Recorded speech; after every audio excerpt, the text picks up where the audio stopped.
السلام علیکم دوستانو، امید د تاسو بخیر. زمانه نن ویډیو کم چې د نوې قانون د حروب باره کې راغلی دی، دا پارت دویم دی.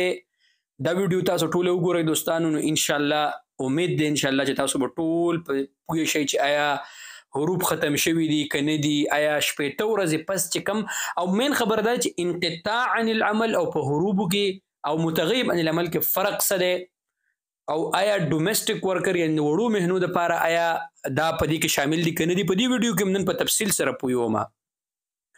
ګورئ دوستانو، مخکې به اول خو په دې باندې خبره کوو دا حروب چې دا کم سیستم چې راغلی دوستانو، نو په دې کې ډومېسټک ورکرز دپاره هېڅ هم نشته.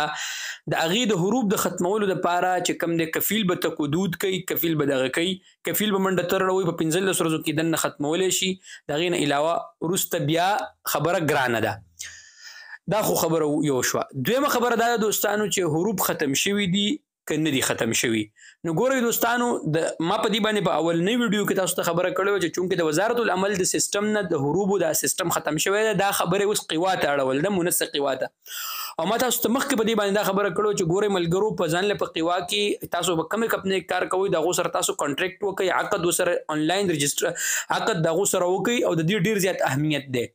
ګورئ دوستانو، اوس که ستاسو عقد په قوا کې ستاسو کانټریکټ کړی، نو چې یو کس اوس د کمپنۍ نه وتښتېدو، نو کمپنۍ به په دې پسې ورکړي انقطاع عن العمل. انقطاع عن العمل یعنی کام سے کټ جانا، یعنی د کار نه ویستل، دا سړی زما سره اوس په کار کې نشته دی. د دې دپاره اوس څه چلو شو دوستانو چې 15 ورځې ټایم ورکړی شو. په 15 ورځو کې خپل اوضاع صحیح کا، یا خروج نهایي لاړ شه یا نقل کفاله وکړه.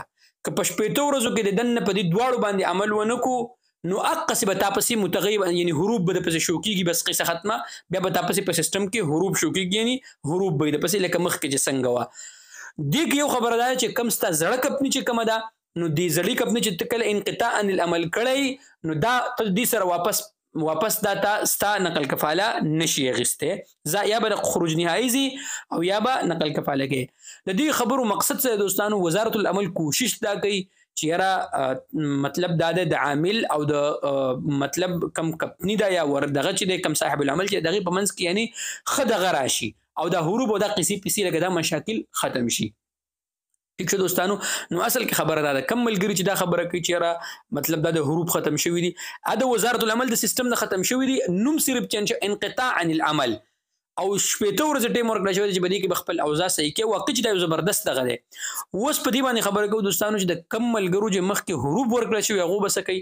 د کم ملګرو چې حروب ورکړی شوي دي هغو به ځان له نوی صاحب العمل وګوري، هغه به لاړ شي زاړه رسوم به جمع کړي. چې کله زاړه رسوم جمع کړه، هلته به هغو ته اپیل به وکړي، مکتب العمل ته به اپیل وکړي چې دا سړی زما په کار دی. کله چې هغه د هغو زوړ مقابل مالي جمع کو، نو چې کله هغو د هغو ریکویسټ اکسپټ کو، نو د حروب به ختم شي، نقل کفاله به واوړي. آی هوپ انشاءالله دوستانو، امید تاسو پوه شوي. که بیا هم تاسو نه پوه شوي نو په کمنټ سیکشن کې ماته ضرور ووایئ، انشاءالله بیا به زه تاسو له جواب درکړم. مننه.